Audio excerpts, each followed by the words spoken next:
अस्सलाम वालेकुम dear students, मैं आप लोगों को कैलकुलस 1 में खुश आमदीद कहता हूँ। कैलकुलस 1 का लेक्चर 2 मैं आप लोगों का कोर्स इंस्ट्रक्टर सलमान मुख्तार रामी। आज हम स्टीवर्ड की बुक कैलकुलस में से फंक्शंस एंड मॉडल्स जो पहला चैप्टर है उसमें से डिस्कस करेंगे 1.1 4 ways to represent a function। 4 ways to represent a function। Function arises whenever one quantity depends on another। एक क्वांटिटी अगर दूसरी क्वांटिटी पर डिपेंड करती हो तो कंसीडर द फॉलोइंग 4 सिचुएशंस।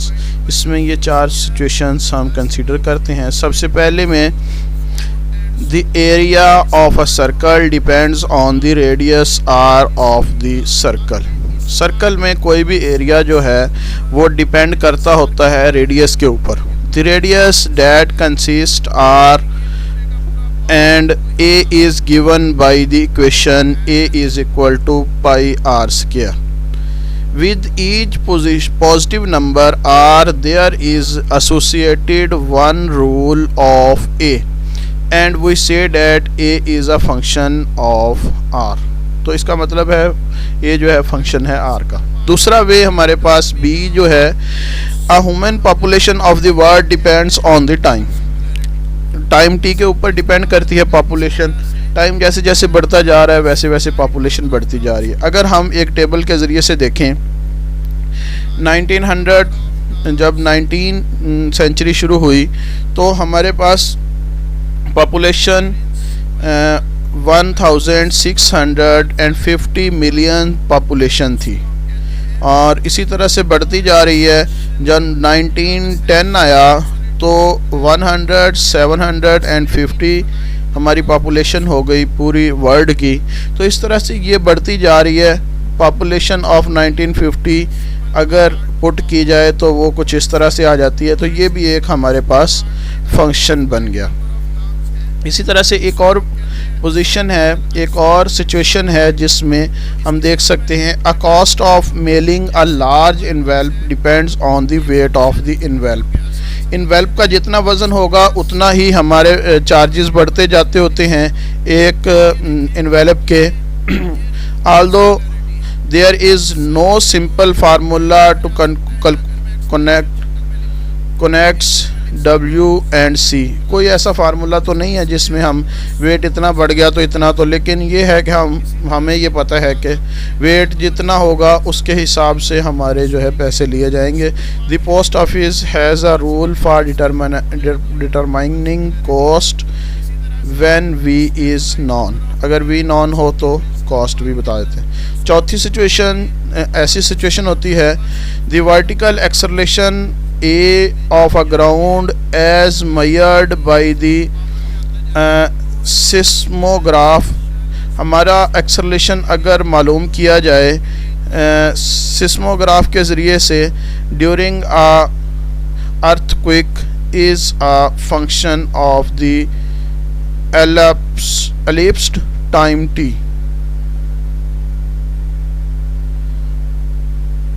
तो इसी तरह से एक्सेलरेशन भी बढ़ता जाता है जैसे जैसे टाइम बढ़ता जाता है। तो ये भी उसके ऊपर डिपेंड करता है। Figure 1 shows a graph generated by a seismic activity during the north rigid earthquake that shocked Los Angeles in 1994। For a given rule of t, the graph provides the corresponding value of a। अब ये corresponding value of a बता रहा है acceleration कितना था। तो इसमें यहाँ से अर्थक्वेक शुरू हुआ तो ऐसे एकदम से यहाँ पे बढ़ा, फिर उसके बाद आहिस्ता आहिस्ता इस तरह तो एकदम से बढ़ा। तो ये इसके एक्सेलरेशन को बता रहा है। We usually consider function for which the sets D and E are the sets of real number। This set D is called domain of the function। तो D को domain of the function कहते हैं और जो values put करने के बाद answer आता है वो रेंज कहलाता है।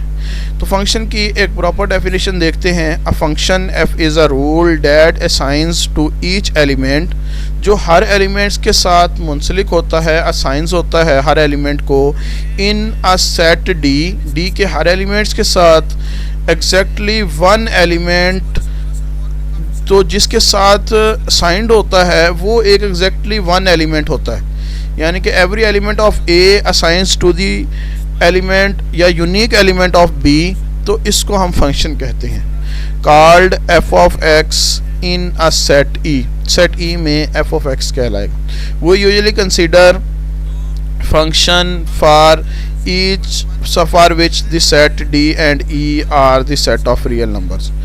This set D is called domain of the function. The number f of x is the value of f at x reads at f of x.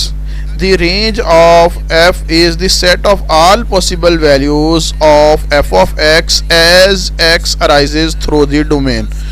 Domain जितनी भी x की होगी वो पुट करते जाएं, जो वैल्यूज आएंगी वो रेंज कहलाएंगी।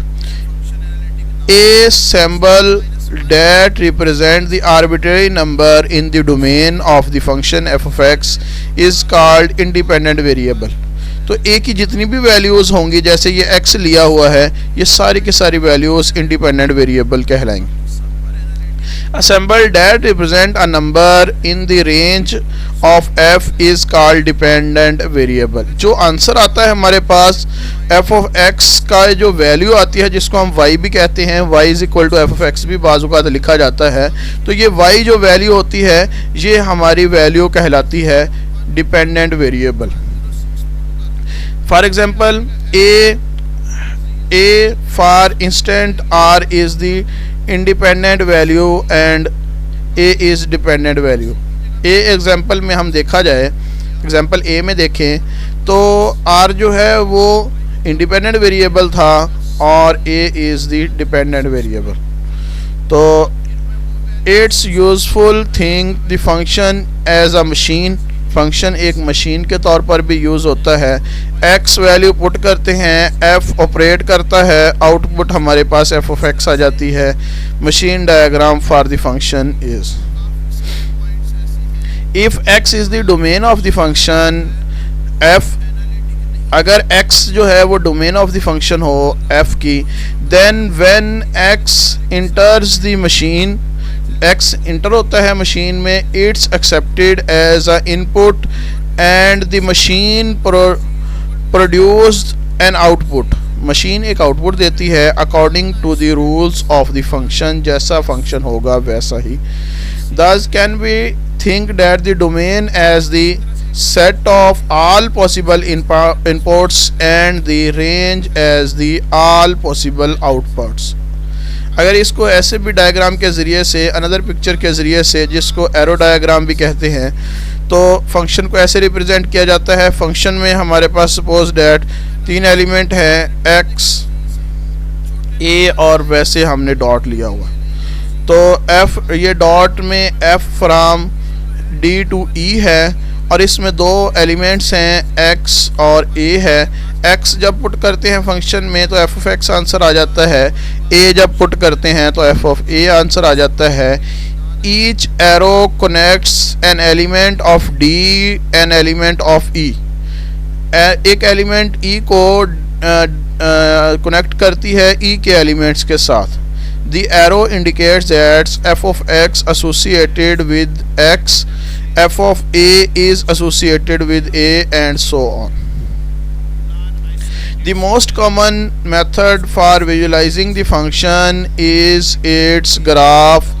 तो इसका ग्राफ जो है वो सबसे जो कॉमन मेथड है हमारा विजुलाइजेशन करने के लिए फंक्शन को। If f is a function with domain d, then the graph is the set of ordered pair. अगर f हमारे पास फंक्शन हो डोमेन d के लिहाज से, तो उसका हम ग्राफ इस तरह से बनाते हैं, इस ऑर्डर पेयर की शक्ल में, इस पॉइंट्स को पुट करके ग्राफ बनाते हैं। तो पॉइंट ऑर्डर पेयर में पहली वैल्यू यानी कि फर्स्ट वैल्यू x होती है और सेकंड वैल्यू y यानी कि f ऑफ x होती है, और सच डैट x बिलोंग कर रहा होता है डोमेन d से। In other words, the graph f consists of all the points x, y in the coordinate planes and y is equal to f of x and x is the domain of f और small x जो है वो domain of the f कहलाता है. The graph of the function f gives us the useful picture of the behavior of life history of a function. तो graph हमारी life history भी show करता है जैसे जैसे हम जो काम since y coordinate and x of any point x y on the graph y is equal to f of x, we can read the value of f of x from the graph as being the height of the graph and above the point x as shown in figure. ये y है हमारे पास, ये x values हैं, x value put करने से y की value आई, हम dot लगाते गए, इस तरह से उनको मिला दिया तो ये एक फंक्शन बन गया, ये एक ग्राफ बन गया. The graph of f allows us to picture the domain of f on the x-axis and its range on the y-axis as shown in figure. Domain हमेशा एक्स एक्सिस होती है और रेंज हमेशा वाई एक्सिस के along show करती है. Example एक देखते हैं. The graph of the function is shown in figure 6. Find the value of F of 1. F of 1 की वैल्यू फाइंड करें क्या है, एंड एफ ऑफ 5 और एफ ऑफ 5 की वैल्यू मालूम करें. What is the domain and range of the function by this graph. तो सबसे पहले 1 के ऊपर एंड 5 के ऊपर, ये 1 था, ये 2, ये 3, ये 4 और ये 5. 5 के ऊपर फंक्शन की वैल्यू क्या है ये मालूम करना है, और इसी तरह से हमारे पास 1 के ऊपर फंक्शन की वैल्यू क्या आ रही है ये मालूम करना है. 1 के ऊपर फंक्शन की ये मतलब y की वैल्यू क्या आ रही है. यहाँ पे 1 था हमारे पास x में, तो यहाँ पे हम y देखें तो यहाँ पे पहुँच गया, तो ये ग्राफ की वैल्यू है. तो इसका क्वेश्चन 1 सॉल्व करने के लिए we see from the figure 6 that point 1 और 3 लाइज, यानी कि 1 के लिहाज से फंक्शन की वैल्यू 3 आती है. तो इसका मतलब है यहाँ पे 1 था तो ये आते हुए ये फंक्शन f of x की वैल्यू 3 आ गई. तो 1 3 lies on the graph of f so that the value of f at 1 is 3. In other words, the point on the graph that lies above x is equal to 1 is 3. तो इसके ऊपर जो 1 के ऊपर लाई करता है वो 3 है, unit above the x axis. When x is equal to 5, the graph lies about 0.7. जैसे ग्राफ में दोबारा देखें तो अगर मैं 5 के ऊपर देखूं, 5 के ऊपर ये रेड लाइन यहाँ पे फिर रही है, तो ये 0.7 वैल्यू दे रहा है f of x, यानी कि f of 7 पर वैल्यू हम f of 5 पर वैल्यू 0.7 आ रही. तो so that f of 5 is approximately equal to -0.5. Minus क्यों लिखा गया, ये हमारे पास जो वैल्यू थी वो x एक्सिस की तरफ चली गई. अब हम दूसरे बी पार्ट की तरफ चलते हैं. बी पार्ट में क्या था, what are the domain and range of the function. इसकी फंक्शन की डोमेन क्या है और इस फंक्शन की रेंज क्या है, यानी कि कहाँ से शुरू हो रहा है, उसमें x की वैल्यू क्या है और y की वैल्यू कहाँ से कहाँ तक आ रही है. यहाँ पे x देखें 0 से स्टार्ट हो रहा है और 0 भी शामिल है बीच में, 0 पर ये वैल्यू आ रही है. 0 से स्टार्ट हो रहा है और इसी तरह से एंड हो रहा है हमारे पास 1 2 3 4 5 6 और 7 पर एंड हो रहा है. तो इस तरह से ये x की वैल्यूज आ रही. We see that f of x is defined when 0 less than or equal to x or less than or equal to 7, यानी कि 0 से 7 के दरमियान में ये डिफाइंड है और 0 और 7 पर भी डिफाइंड है वैल्यू. अगर यहाँ पे अगर ग्राफ के अंदर यहाँ पे वैल्यू हॉलो निशान लगा होता, हॉलो सर्कल छोटा सा बना होता, तो इसका मतलब है ये 0 शामिल नहीं था डोमेन वाला, और इसी तरह से यहाँ पे बना होता तो 7 शामिल नहीं था, लेकिन वो सॉलिड है तो इस वजह से ये दोनों शामिल हैं. So that the domain of F is closed interval जिसमें 0 भी शामिल हो, 7 भी शामिल हो, यानी कि ए भी शामिल है, बी भी शामिल है और इसके अंदर के सारे एलिमेंट्स भी शामिल हैं, 0 से लेकर 7 तक सारे एलिमेंट्स शामिल हैं, तो इसको हम कहते हैं closed interval 0 to 7. Notice that f takes on all value from -2 to 4. अब देखें डोमेन की तरफ, रेंज की तरफ आते हैं, आंसर जो आ रहे हैं। अब देखें यहाँ पर ग्राफ मैक्सिमम वाई एक्सिस में कहाँ तक गया है, ये वैल्यू, तो 1 2 3 4 तक मैक्सिमम ग्राफ गया है। और नीचे अगर देखें तो मैक्सिमम कहाँ तक ग्राफ आया, 1 2 -2 तक ग्राफ आया। तो इसका मतलब है हमारे पास रेंज ऑफ द फंक्शन वो क्या हो जाएगी, y such that -2 less than or equal to y और ये less than or equal to हमारे पास आ जाएगा 4, यानी कि -2 से लेकर 4 तक क्लोज्ड इंटरवल बन जाएगा जो कि इसकी डोमेन कहलाएगा। Representation of a function, there are 4 possible way to represent a function. Verbally represent किया जाता है फंक्शन को, न्यूमेरिकली नंबर के तौर पर यानी कि टेबल ऑफ वैल्यूज़, तो वर्ड्स में वर्बली वर्ड्स में लिखा जाता है, विजुअली बाई ग्राफ के ज़रिए से लिखा जाता है, अलजबरिकली बाई एक्सप्लिसिट फार्मूला, जैसे ए इज़ इक्वल टू हमने पाई आर स्क्वायर लिखा तो ये एक्सप्लिसिट फार्मूले के ज़रिए से, न्यूमेरिकली किसी टेबल के ज़रिए से और विजुअली किसी ग्राफ के ज़रिए से। तो 4 तरीक़ों से ही फंक्शन को रिप्रेजेंट किया जाता है। When we turn on a hot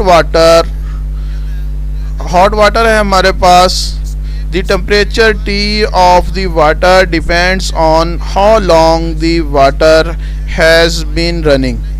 सबसे पहले हमें पता होगा T टेम्परेचर है कि वाटर का क्या है।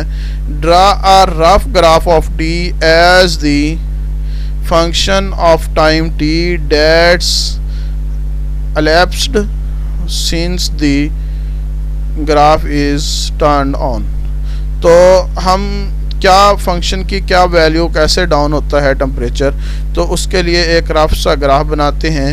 The initial temperature of the running water, तो उबलते हुए वाटर का, बॉइलिंग वाटर या चलते हुए वाटर का, रनिंग वाटर चलते हुए वाटर का, is the close to room temperature के बराबर होगा, because the water has sitting in the pipes में है तो रूम टेम्परेचर जैसे होगा।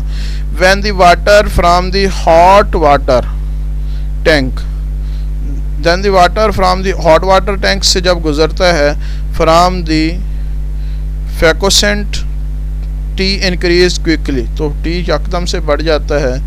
The next phase T is constant at the temperature of the heat water in the tank, तो एक वक्त आ जाता है कि टी कांस्टेंट हो जाता है। When the tank is drained, T decreases to the temperature of the water slowly.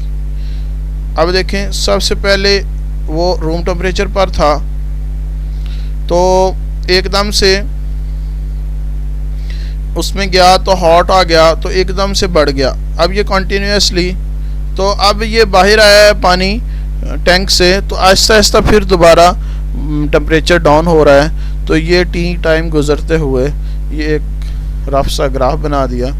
The graph of the curve x y plane, but the question arises which curves in the xy plane are graph of the function and answered by the following test. हमारे पास एक vertical line test होता है जिसके ज़रिए से हम check कर सकते हैं क्या ये फंक्शन है या नहीं। A curve in the xy plane is the graph of the function of x if and only if the vertical line intersects the curve more than once. अगर एक वर्टिकल लाइन है तो एक से ज़्यादा मरतबा अगर इंटरसेक्ट करती है तो वो ग्राफ ऑफ द फंक्शन नहीं होगा। तो अगर a curve of xy plane in the graph of the function of x if and only if no vertical line intersects, no vertical line दो या दो से ज़्यादा मरतबा इंटरसेक्ट करे ही ना वर्टिकल लाइन। अब ये हमारे पास रेड एक वर्टिकल लाइन है, इसको सारों से गुजारते हैं तो हर जगह पे एक पॉइंट से ही टच करेगी, तो ये फंक्शन है हमारे पास। अब इस कर्व को देखें, इस कर्व के ऊपर यहाँ पे लेके आए तो यहाँ पे दो पॉइंट्स को कर्व के को टच कर रही है, तो इसका मतलब है ये वाली कर्व जो है ये फंक्शन नहीं है। If each vertical line is equal to x intersects curve only once, अगर एक ही जगह से टच कर रही होगी तो at a व b there exists one functional value depends on f of a is equal to b, but if a line a is equal to intersects the curve twice, अगर दो मरतबा टच करेगी तो a पर answer b भी आएगा और a पर c भी आएगा, then the curve cannot represent the function because a function cannot assign the two different values, एक वैल्यू एक ही के ऊपर दो डिफरेंट वैल्यूज असाइन नहीं की जा सकती function. For example a parabola x is equal to y square minus 2, ये हमने -2 के लिहाज से पैराबोला एक ड्रा कर दिया फिगर 14.a में, जो is not the graph of the function because हम जब भी एक वर्टिकल लाइन इसके ऊपर से गुजारेंगे तो वो टू पॉइंट्स को टच करेगी, because as you seen that there are vertical lines that intersects the parabola twice, हर एक वर्टिकल लाइन पैराबोला को ट्वाइस टच करती है, however does not contains the graph of the two functions of x, तो यानी कि ये x के लिहाज से एक फंक्शन नहीं है, तो लेकिन ये हमारे पास एक मैप ज़रूर है। Notice that the equation x is equal to y square minus 2 implies y square is equal to x plus 2, so that y is equal to आ गया plus minus under root x plus 2, तो ये दो values हर y की आ रही हैं x की कोई भी वैल्यू पुट करने से। Thus the upper half of the parabola are the graphs f of x is equal to ये होता है, लोअर हाफ लिया जाए तो ये होता है, तो अगर अकेला अपर हाफ ले लिया जाए वो भी फंक्शन है, अगर अकेला लोअर हाफ ले लिया जाए तो वो भी फंक्शन है।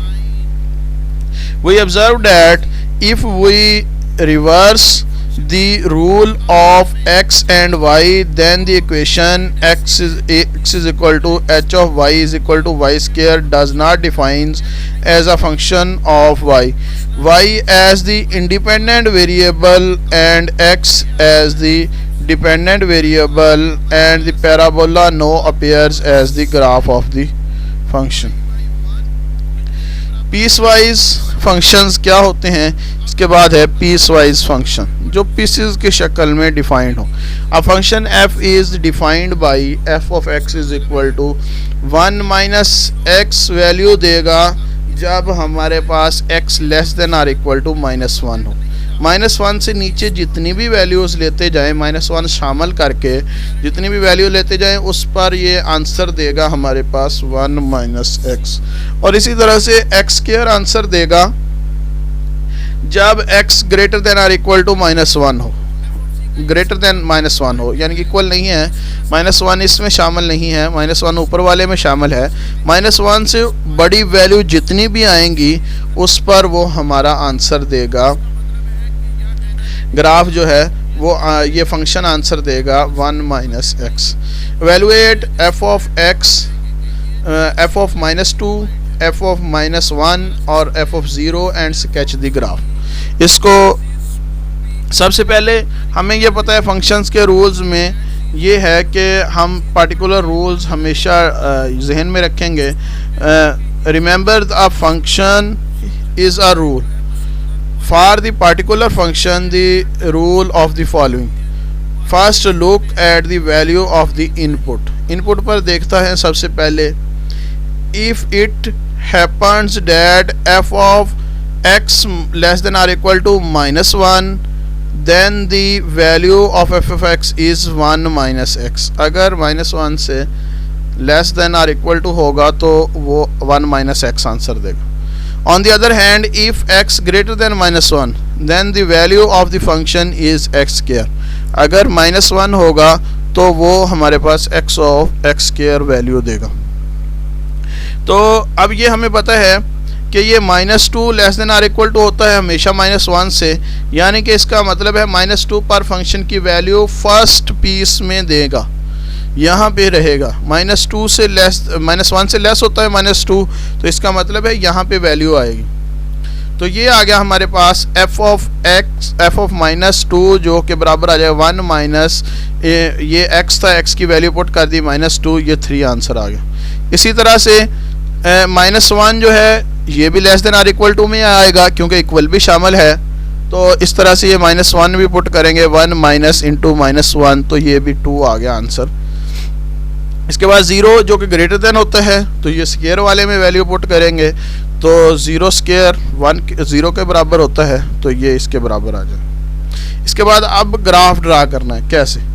How do we draw a graph of f? We observe that if x less than or equal to -1, अगर x less than or equal to हो -1 से, तो then f of x is equal to होता है 1 minus x, and so that this part of the graph of x lies on the left vertical line from -1, यानी कि -1 से भी side पे, लेफ्ट साइड पे लाई करेगा ये सारा graph. Such must coincide with the line y is equal to 1 minus x, यानी कि इस लाइन के साथ तो coincide करेगा लेकिन इस तक ही रहेगा। which has slope -1 and y intercept is equal to 1, इस लाइन के साथ रहेगा। यानी कि यहाँ पे ये लाइन है, ये यहाँ से यहाँ तक ये ग्राफ अलहदा आएगा, यहाँ से लेकर यहाँ तक ये शामिल नहीं है। हॉलो का मतलब ये वाला पॉइंट इस ग्राफ में शामिल नहीं है। x greater than -1, then f of x is equal to x square, so part of the graph f that lies on the right of the line x is equal to -1, ये right side पर लाई करेगा। must coincide with the graph of y is equal to x square, is a parabola and enables us to sketch the graph in the graph figure 15। तो ये कुछ parabola की शक्ल बन जाएगी इस तरह से, तो ये इस तरह की शक्ल बन गई, और ये है हमारे पास f of x is equal to x square की, और ये है हमारे पास f of x is equal to 1 minus x की।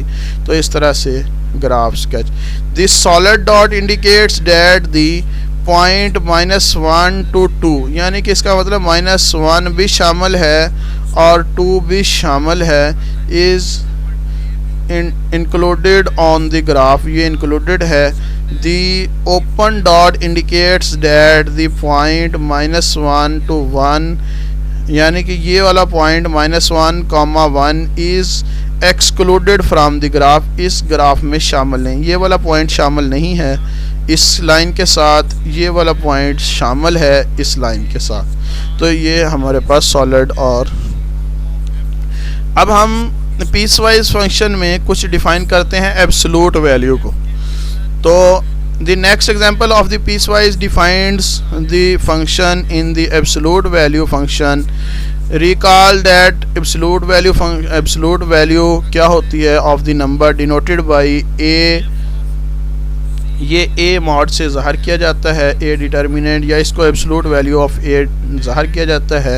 Is the distance from a to 0 on the real line, और a टू 0 होता है। Distance are always positive or 0, या पॉजिटिव हो सकता है डिस्टेंस या 0 हो सकता है। तो यानी कि ये मॉड वैल्यू हमेशा या पॉजिटिव नंबर देती है या 0 आंसर देती है, कभी भी नेगेटिव आंसर नहीं देती। तो ए एब्सोल्यूट वैल्यू हमेशा greater than or equal to 0 होता है फॉर एवरी नंबर, हमेशा नंबर के साथ। तो इसमें हम कह भी सकते हैं अगर एब्सोल्यूट वैल्यू ऑफ x लिखा जाए तो वो इज इक्वल टू होता है x such that x greater than or equal to 0 हो, तो -x आंसर देता है जब x less than or equal to जो लेस देन 0 हो। तो ये 3 पुट किया, 3 आंसर आ गया। -3 पुट करेंगे तब भी 3 आएगा, 0 पुट करेंगे 0 ही आएगा। तो इसको जो है एब्सोल्यूट वैल्यू ये हमारे पास 2 अंडर रूट लेंगे, तो ये हमारे पास ये आ जाएगा 2 माइनस जो है 1। तो 3 माइनस पाई जो है ये भी पाई माइनस 3 आ जाएगा, क्योंकि पाई हमारे पास 3.14 होता है। तो ये माइनस करेंगे तो ये माइनस वाली वैल्यू आ रही थी, तो इस वजह से पुट किया तो ये पाई माइनस ये इस तरह से। तो x absolute value is equal to a होती है जब a greater than or equal to 0 हो। ए एब्सोल्यूट वैल्यू जो के बराबर होती है माइनस ए के अगर ए लेस देन। तो रिमेंबर डैट इफ़, जो चीज़ रिमेंबर रखनी है, याद रखनी है, a is a negative then minus a is a positive. तो यानी कि ए अगर नेगेटिव है तो इसका मतलब है माइनस ए, जब ए से माइनस मल्टीप्लाई कर देंगे तो वो पॉजिटिव आ जाए। अब हमने एब्सोल्यूट वैल्यू फंक्शन को कैसे ड्रा करना है, तो सबसे पहले हमें पता है कि अगर x एब्सोल्यूट वैल्यू है तो वो बराबर आएगा x और या माइनस x के बराबर आएगा। If x greater than or equal to 0, if x less than 0 होगा तो माइनस ए है। तो हम यूज़ करते हुए प्रीवियस एग्जांपल से वैल्यूज़ पुट करते हुए तो इस तरह से इसका कुछ ग्राफ आ जाएगा। माइनस साइड से माइनस इन्फिनिटी से लेकर 0 तक वैल्यूज़ पुट करेंगे तो ये आ जाएगा हमारे पास, और 0 से पॉजिटिव इन्फिनिटी तक पुट करेंगे 0 शामिल करके, और जो है पॉजिटिव इन्फिनिटी ना शामिल करते हुए ये ग्राफ बन जाएगा y is equal to x absolute का। अब एग्जांपल सी में beginning of the session we consider a cost C of W of mailing a large envelope with weight W। जैसे वेट बढ़ता जा रहा है वैसे ही इन्वेलप की कॉस्ट बढ़ती जा रही है। हमने कुछ कंसीडर कर लिया, इनफैक्ट कुछ ऐसे किसी एक जो है कोरियर सर्विस से ली गई वैल्यूज़ के ज़रिए से। C of W यानी कि W वेट 0 से लेकर 1 तक होता है, यानी कि 1 किलो 0 से लेकर 0 किलो से लेकर 1 किलो तक, यानी कि 0 किलो का कोई तो भेजेगा तो नहीं इन्वेलप। अब किसी को कुछ चीज़ डाले बगैर इन्वेलप भेज दे तो ये तो नहीं ना हो सकता। तो 0 से लेकर यानी कि 0 शामिल नहीं है से लेकर 1 किलो तक 1 kg शामिल है, तो 0.88 हमारे पास डॉलर लगते हैं। यानी कि जो है अगर 100 रुपये का डॉलर हो, तकरीबन आजकल 160 का है, तो अगर 100 रुपये का हो तो 88 रुपये के ये इन्वेलप एक जाएगा।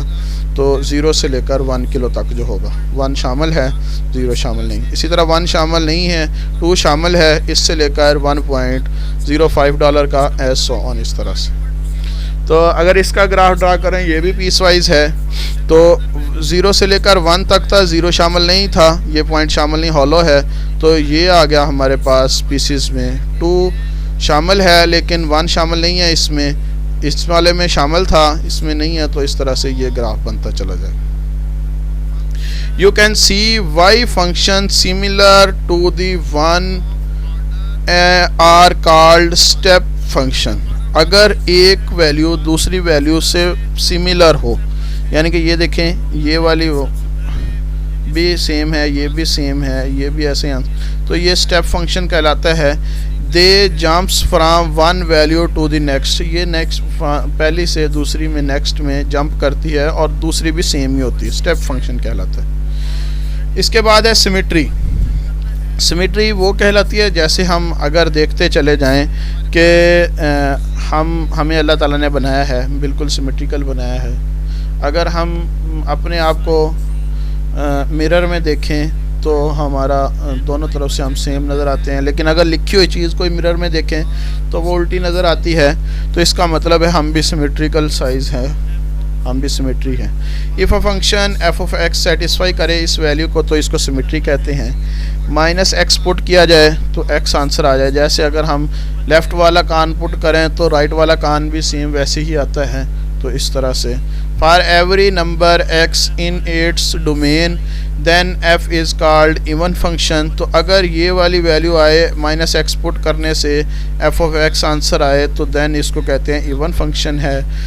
For instant the function f of x is equal to x square हो तो इसको भी हम कहते हैं कि ये भी इवन फंक्शन है। The geometrical significance of the even function को कुछ ऐसे ज़ाहिर किया जाता है। ये देखें ये इवन फंक्शन है, तो यहाँ से शुरू हुआ एक्स स्क्वायर को ये देखा तो ये वैल्यूज़ आ रही थी।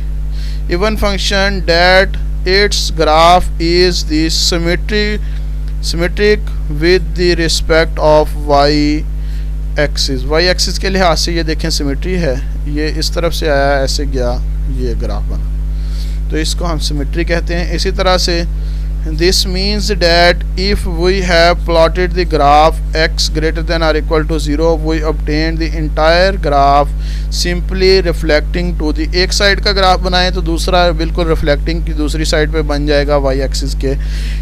if f satisfies f of minus x is equal to minus x हो, यानी कि माइनस बाहर में आ जाए, तो for every number x in the domain then this function is called odd function। For example the function f of x is equal to x cube. अब ये odd function है तो वैल्यू पुट करते ही minus में put किया तो plus में answer आ गया। अब ये देखें अब ये रिफ्लेक्शन के साथ माइनस में आएगा, यानी कि अगर यही कर्व ऊपर की तरफ माइनस में बनाई जाए तो ये सेम यही रिफ्लेक्शन आएगी। तो this graph is the odd function and symmetric about the origin के लिहाज से सिमेट्री है। यहाँ देखें ये है, फिर ये आ गया इस तरफ, ओरिजिन के लिहाज से इसको सिमेट्री बोलते हैं। If we already have the graph of f for x greater than or equal to 0 we obtain that the entire graph is rotating. अब इसको रोटेट भी कर दिया जाए और रिफ्लेक्ट भी कर दिया जाए, तो अबाउट ओरिजिन 180 के लिहाज से रोटेट कर दिया और फिर रिफ्लेक्ट भी कर दिया, तो यही ग्राफ बनेगा। अगर इसी को अकेला रोटेट कर दें तो यही ग्राफ बनेगा। इस तरह से determine the whether the each of the function is even or neither even nor odd. तो इवन है या ऑड है, या ना ही इवन है ना ही ऑड है, तो ये हम चेक कर सकते हैं। माइनस एक्स बीच में पुट करेंगे तो जो भी आंसर आएगा हमारा तो ये माइनस एफ ऑफ एक्स आ गया पहले का आंसर। तो इस तरह से ये वाला फंक्शन कहलाएगा odd function. This function is an odd function. इसी तरह दूसरी एग्जांपल भी देखते हैं। एफ ऑफ जी जो है ये माइनस में पुट किया तो जी ऑफ एक्स आ गया, तो ये इवन फंक्शन है। इसी तरह से अब ये ना ही इवन है ना ही ऑड है, तो इनके ग्राफ्स कुछ इस तरह से आ जाएंगे।